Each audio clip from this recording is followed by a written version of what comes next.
As consultants, we're always looking for great books to read. You ask us a lot of questions and a lot of great book recommendations, and today we're happy to share just what we're reading. In today's episode, we highlight our favorite evaluation, leadership, and development books. We can learn a lot from reading and researching, especially as leaders. There's some great books out there that help us strengthen our skills, stay informed of practices in our field, and help us overcome challenges as leaders of mission-based organizations. It is our hope that you find some value in the books that we're reading and sharing with you today. Welcome to Coffee Time with Masterminds, a 30-minute conversation with leaders of mission-based organizations. If you're just joining us, let us know where you're from, and if you've got an idea for a great book, be sure to pop it in the chat. My name is Rebecca Tuttle. I'm the founder and creator of Grant Right Now and Grant Writing for Good. I'd like to introduce my co-host, Cynthia Rojas, to the show today. Good morning, Cynthia. Hi, Rebecca. How are you? Hi, Facebook. Hi, everyone. How are you? I'm good. I'm excited about this show. I know it's going to be fun. It is. Hi, everyone. I'm Cynthia Rojas. I am the founder and principal of To Your Growth. Let's welcome Peta, our other co-host to the show, Peta Blakely. Good morning, Peta. How are you? Good morning. I'm great. How are you? Terrific. Are you excited? You as excited as we are? I have such a hard time picking my books. Yes, I'm super excited. And my name is Peta Blakely. I'm the founder and principal of Blakely Consulting, and I help mission-based organizations measure and maximize their impact. And I want to say good morning to Hayat from Jordan. Great to see you. Hi, Hayat. Thank you for joining us. Well, this show was inspired by Peta and questions we get from our viewers. So, Peta, you want to talk about what people ask? Yeah, so sometimes people reach out to us either on LinkedIn or Facebook or whatever, and ask us questions about our practices. And one of the really great questions that we got is, what do you read and what books influence your practice? So yeah. I thought, what a great opportunity to talk about some of the books that we use. And I in particular have picked the two that I reach for the most and that I'm constantly bringing up to my desk. Yeah. We also share a lot of books. And I mean, before we had the show, we had a mastermind group, which is a group of people who share resources and share information with the idea of becoming better at what you do. And so in our mastermind group, we used to talk about books, and we have purchased a lot of the books that we have advertised. I mean, that we have shared with each other. Yeah. So, yeah. I know, I can't wait. One of the books that Peta recommended on evaluation is coming on the 13th of October. I can't wait to read it. And I was like, don't pick that one today because I don't want it to be spoiled. And I often have, coffee dates, or nowadays, virtual coffee dates on Zoom with people who are just getting started in evaluation or people who are interested in starting their own consulting practices. Yeah. And I'm always recommending to them books and, other resources to look at. So. Yeah, no, you're really good about that. And you're also really good with new entrepreneurs and with, consultants trying to find their way. It's how I met you. Right, that's how we met. Yeah. Do you want to start us off then, Peta? What do you got for books today? Okay, I couldn't. There were too many good books, so I narrowed it down to the two that I reach for the most frequently. And this one, Effective Data Visualization by Stephanie Evergreen. It's a classic. I think everyone.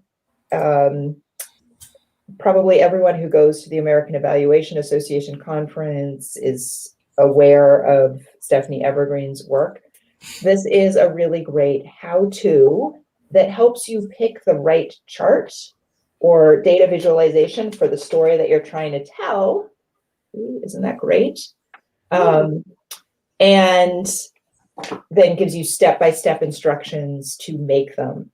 and using only Excel, no fancy tools.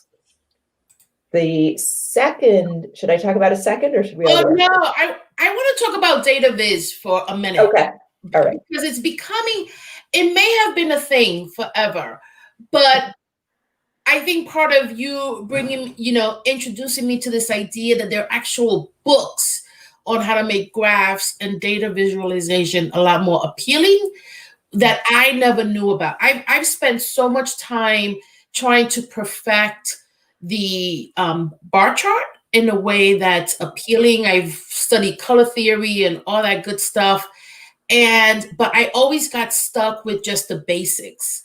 But now, like, there are data viz groups, and you don't have to just be a data person. So tell us a little bit about the purpose of data viz, because I think it's interesting. So I think one of the reasons that there's so much attention on data visualization right now is because we can, right? Because the technology means that everybody can be doing data visualization all the time. Yeah. Although, one of the books that I didn't pick for today, but I will definitely talk about on another day, is the collection on the shelf behind me of W.E.B. Du Bois's data visualizations, prepared in 1900 with no computers, right? And I think what we learned from that is sort of like we talked about with Chris last week. It's not about the technology. It's about being clear about the story that you want to tell and having that come through. And particularly, I think that readers, people who are not in the data field, are getting more and more accustomed to data visualizations. We see it online, and we see it in the print media, and people are learning to read. You don't realize that reading charts is a form of literacy, but that's important. And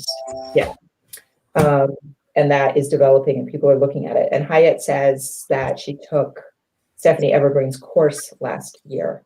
And so there's a course. Very, very useful. Yeah. That's so cool. The book name again too. So can we find that banner, Cynthia, and put it back up? And I just want to say that this is why last week we were so excited to have Chris Leslie on our show, because he uses cartoons for data visualization. And that was just a whole different method. And it's just awesome. It's awesome because data is so important. And so many of us fear it, but it's so important to understand. He helped us remember that the fancy visualizations can't compensate for bad data. Right. An unclear story, and that worse, they can imply a level of precision that really isn't there. And I think, there's a temptation to take kind of muddy data and make a great visualization and then think that they compensate. And maybe they don't. Maybe we need more ways of communicating ambiguity in our data visualization. That's interesting, Peta, because in grant writing, especially when we're writing state or federal contracts, you really need to present your data accurately and in a way that is easy to comprehend and translate, really, and not skewed. And so when we have these fancy graphs or these fancy presentations, but the data is weak within it, it can actually destroy our chances of securing that funding. And a couple of things come to mind as you're describing, is that data that looks good still has to be accurate and true. And there's so many ways your data can look good, but still be lying, right?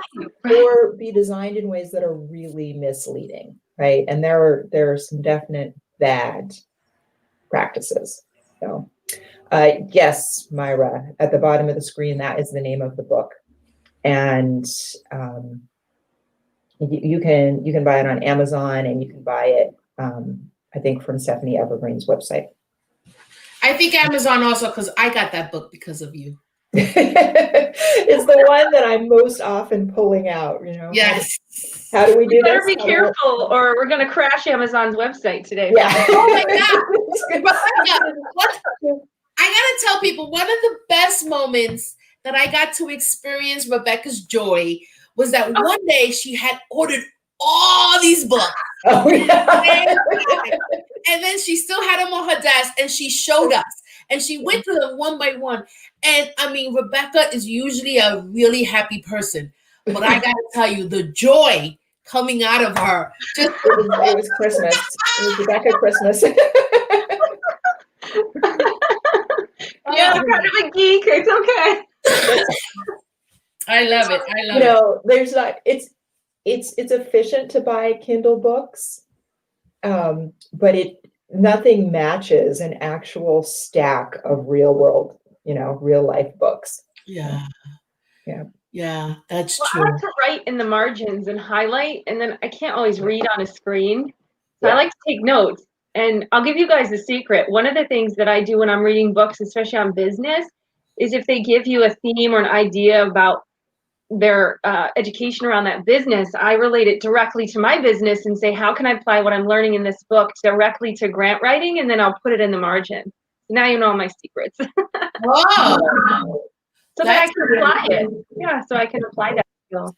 One of the things I'm starting to do, because I can't keep it all in my head, and I read a lot of articles, I read a lot of books, I'm keeping a journal of books and like major points, because I just can't keep it together. And I start to save articles, and you know what that means? I have piles of paper, just articles on my desk that have been read, but I don't know what to do with them. And so I just bought a journal, and I'm going to start to journal just really big highlights of stuff. That's a great idea. Yeah. I think, learning management is such an interesting topic. I've never heard of that term. I love that. Yeah. LMS systems, right? And I have a guest in mind. On how you keep track of the stuff that you've read and how you share it with other people in your organization. Yeah. All right. So what are you recommending for books, Cynthia? Well, like Peter, I have two, but there is, and so if we don't get to the second one, that's okay. But the first one, I read a lot of books about relationship, leadership, which is a lot, about relationships, and also change management, because it's a topic that I am really interested in. I recently became really interested in team dynamics, because that's been a really, as we move into this world where we have to do things in teams and not in isolation. And how do you do that working remotely has been a really big interest of mine. But in my coaching practice, this is a book that I usually gift to my clients, and it's called How to Win Friends and Influence People by Dale Carnegie. And it's an amazing, amazing book for people who struggle with who they are as a person and who they need to be as a leader. Sometimes those two are not aligned. And so how do we align it in a way that makes you a great leader, even if that's not how you practice in your relationships? So let me give you an example. One of the principles that Dale talks about is being genuinely interested in other people.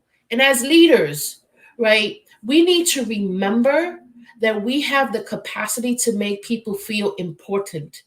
And to do that, it means to really pause and be present when you're talking to people, whether it's one of your staff, whether it's a peer, whether it's a potential partner. Really listen and be present with that person. Nobody likes a person who they're trying to converse with and they're thinking about something else, right? Or they're looking, right? I mean, that drives me nuts. It's like looking for somebody more interesting than you. Yeah, keep that. Right? So that goes a long way. And here also is this idea of listening, right, as a really important principle. But another thing he talks about, so he talks about being genuinely interested in being a good listener, but also making other people feel important and doing it sincerely. And one of the ways to do that is ask people about themselves. People ask me all the time, I hate networking events. I never know what to talk about. Well, guess what? I don't either. But I know how to ask about you. What do you do? And then I know how to ask follow-up questions. And next thing you know, I've walked away and had a whole conversation, and that person talked about themselves. And they think I'm the best because people love to talk about themselves. But we don't really ask people about themselves enough. So if you want to make someone feel important and you want to practice your listening, ask somebody something about them and be genuinely interested in. It's a great leadership skill. It really, really is. So I'm going to pause there because I could talk forever. But it's a really great book. And you don't have to get it just because you're a leader. You could get it because I think it's a great skill as a human being. Yeah. Well, I read a book in college, in undergrad and graduate school. It's a great book. Yeah. And as you're describing the book, you're demonstrating exactly what you're saying. I know just in knowing you, Cynthia, you're so eloquent and kind, and you really do listen intentionally, and it definitely comes through. It's really a pleasure. Yeah. Well, I also have a fundamental belief that we are all here for an extraordinary purpose, right? That we're all important, and trying to explore that with someone is something that fascinates me. I love people, and I love to learn about people, and I'm curious about all things regarding people. And so it's helped me. It's helped me through the years. And I have to tell you, I used to be really shy and really introverted. So even if you're introverted and shy and you're thinking, oh my God, I can't talk to anybody, don't worry about it. Just ask them how they're doing. Ask them something about themselves. I do it all the time. You know, when you go to networking events and everyone's kind of standing against the wall, not really sure, I used to be extremely shy myself, and I don't know what happened, but I'm not really that way anymore. No, not really.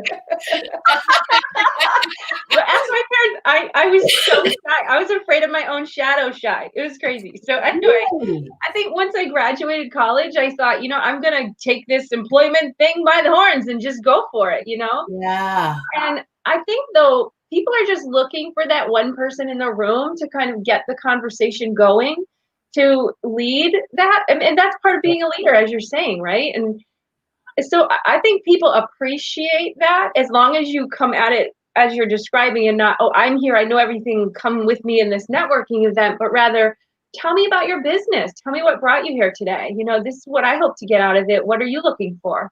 So just leading with questions and interest. You're right. It's great. Yeah. So Rebecca, what is your book? Ooh, this is one of my favorites. I'm so excited. This is called The One Thing, and it's actually by Gary Keller. He is the Keller Williams real estate founder. And I came across this book because I like to go to the back of a lot of books that I read in their recommended books to follow up with, and that's how I found it. But he talks a lot about the one thing that you could do if everything else was of less importance, that you could really get done today that would achieve you extraordinary results. And I picked this book because it's so applicable to what's going on right now. It helps you dial down stress, overcome that feeling of overwhelm, revive your energy, and then keep you on track. And in grant writing especially, we can get really overwhelmed with how much money we have to raise, how many grants we have to submit. And while we're submitting and writing, we're also managing them, closing them out with reports. So it can get really overwhelming. So I'm always on the hunt for organization. And in this book, there are a couple of pieces that I just found pretty remarkable. He actually says that out of desperation, he went as small as he possibly could. And he said that after these experiences, he looked back at his success and failures and discovered an interesting pattern, that where he had huge success, he had narrowed his concentration down into one thing. And I find that really interesting because the best written grants are the ones that are clear and succinct and really follow a clear, seamless narrative. So I love this book. And he also says that proof of that one thing is everywhere. And you just have to look closely and you're always going to find it. So I really like this. He also talks about success versus to-do. So instead of a to-do list, which is flooded with 50,000 items, you have to focus on a success list and only focus on the things on that list that are going to bring you extraordinary results, and purposefully tailor all of your activities around achieving those results. So if it isn't a list built around success, then that's not where it's going to take you. So how can you argue with that, right? That's fantastic. That's really. I had a question about the one thing. This concept of focusing. It's another great leadership skill, and it's great with new leaders. So if you're coming in, and if we do the show again, there is another book I will be recommending for very new leaders. It's called Hit the Ground Running. But for new leaders, it's important that your messaging is clear when you come on board, so people can begin to feel you out. But if you don't have clear messaging from the very beginning, in a focal area, and it doesn't mean that you ignore everything else, but if that's not clear, then the staff spend more time trying to figure you out, and that just becomes wasted time. So I'm loving the one thing concept there. Rebecca, we are getting a lot of traction and comments, but we missed a couple of Hyatt and Myra have asked about a previous book that we talked about, and they were probably referring to the one that Peter was talking about. So we will put that up. If that's the Data Viz one. We could also put the book titles in the comments. Yeah, we'll put the book titles Why in the don't we do comments. that? That's Peter, a great idea. And you had a second book, right? Peter, would you like to talk about that? I think we have enough time. Sure. This one is such fun, and it's a beautiful book. It's called Universal Methods of Design by Martin and Hannington. And it's a gorgeous book. It's a well-designed book. And it's not just about design. It's actually about guiding groups to tackle problems and various ways of conducting research. And so I have pulled this out as a guide for data collection methods. They cover simple things like interviews and focus groups. They also cover different ways of working with groups around sorting and organizing their thinking. And a lot of them are applicable to designing something, but evaluation is sort of a design process, right? Where you're collecting information on something in order to help it be better. So this is a fantastic book, and another one that I pull out a lot before meetings. You know, Peter, what I have come to love and respect about you is how you really look for the practical and the easy. You are a PhD and you do a lot of research.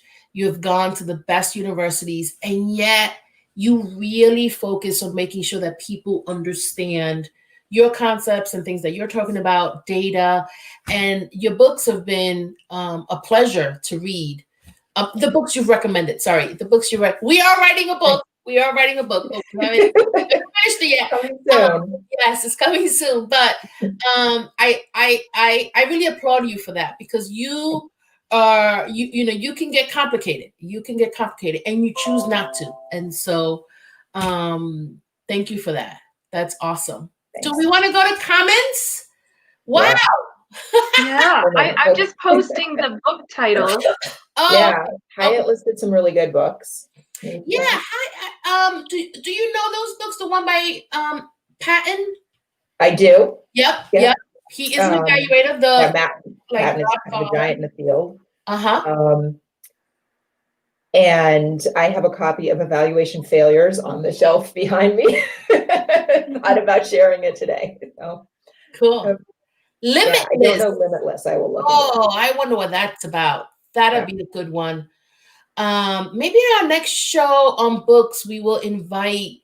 That's what we'll do. We'll promote the show and see if people want to come on and talk about it. Awaken the Giant Within. So Tony Robbins is a really big coach, and he talks a lot about leadership, and very, very well known. And that must be an amazing book. I have not heard of it, but I do know who Tony Robbins is. So that must be amazing.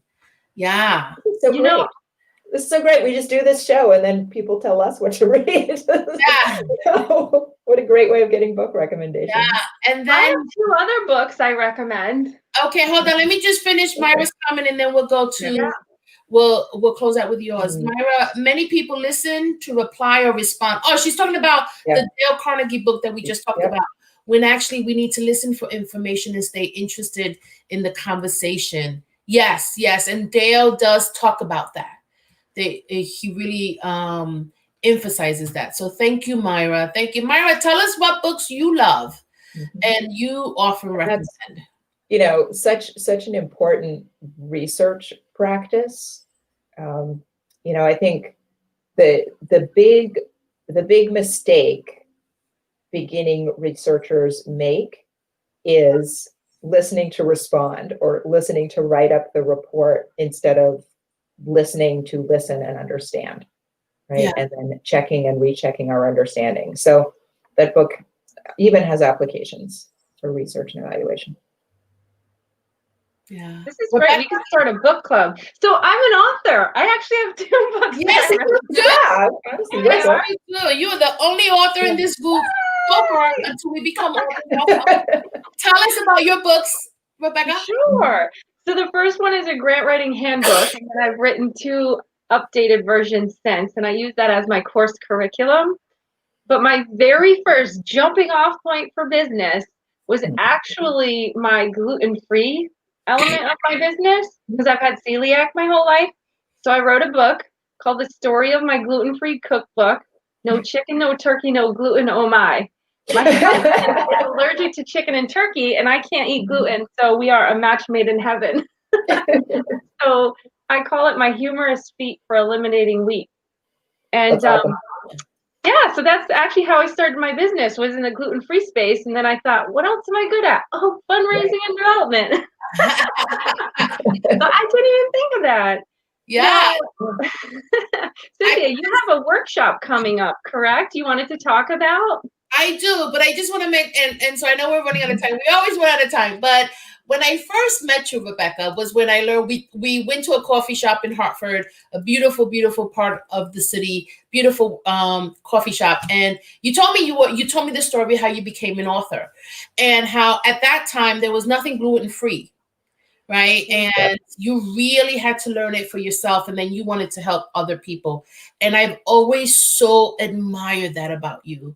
Oh. And what's even more admirable is to pause and take the time to write, because we all have ideas. We all do. We've all been trying to write a book together. And so it gets pushed to the side when we're doing other things. We just finished a conference yesterday, which was very successful.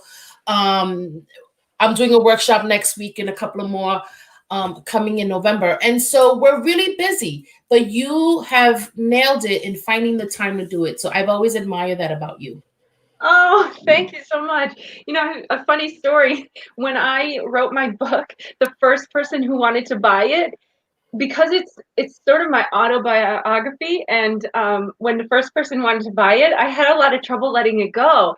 Not because I didn't think it was informational, because it's actually a fun read and then it's educational, but I was afraid of the criticism that I might get from people. And that was the hardest thing for me to get over, becoming an author. But I'm glad I did, and it sells all over the country just by word of mouth. So thank you for saying that, Cynthia. It means a lot to me. I really appreciate it. Yeah. So I am doing a workshop. Thank you for mentioning it. I wanted to let people know it's on October 21st from 9:30 to 11 a.m. And it's with the Community Foundation for Greater New Haven. It is free and the website is there. You can register, but it is about keeping remote staff motivated when everything has changed. And I'm going to talk a little bit about the science of motivation. One of the books I also had for this show, and I'll bring it up in another show, is about the first chapter is dedicated to the neuroscience of motivation, which I hope to make fun and interesting. The book does a great job. I love books that tell a story versus just talk about information, right? And so the book is called Smarter, Faster, Better, and it's the transformative power of real productivity. But the first chapter talks about where our motivation comes from. And this is really important because if it's biological, it means we could do something to move it forward. And so understanding that for leaders, I think is going, my hope is that it helps them as we continue to be remote and still work on motivating our staff. So thank you for mentioning that workshop. I hope to see people there. I'm going to sign up. I can't wait. I'm so excited. Great opportunity. Thank you. Yeah. I put the information in the comments if anyone wants to follow up and register. That's awesome. Well, once again, we are running out. I tell you, we could talk forever. I'm not sure people will listen, but we could talk forever. Then we will, but right. They have to go back to work. I know, it's Friday. Yeah. This was fantastic. I think we should have some of our viewers come on, maybe talk about some books that they are passionate about, that they found success with. That would be a fun episode. Absolutely. Yeah. If you'd like to do that, write it in the comments. And if you have other questions for us that you would like us to take on this program, put it in the comments. Yeah, we get all kinds of questions, including, am I really drinking coffee? We're not ready to tell. No. Well, it's past 10 o'clock when we do our show. So, if there's something else in there, who cares? Yeah. Okay, now we're getting fresh. So we're going to sign off, everyone.